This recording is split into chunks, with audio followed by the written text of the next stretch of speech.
Buongiorno a tutti e bentornati a Valgrande. Ebbene sì, anch'io ho trovato il modo per ritagliarmi un po' di tempo ed andare a fare una passeggiata nel verde della mia azienda, ma in realtà è un pretesto per presentarvi Teddy e per farvi conoscere il nostro nuovo amico. Sì, questo è un Labrador che è arrivato di recente qui a Valgrande e io e Alberto siamo felici di averlo accolto.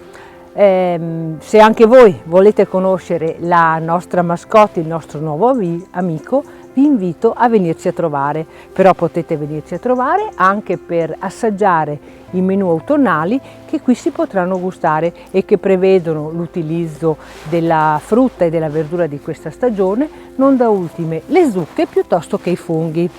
Vi invito però sempre a prenotare il vostro tavolo facendolo attraverso i contatti che troverete nelle nostre pagine social o tra le pagine del nostro sito. Vi aspetto, ciao, vado con Teddy, bye bye!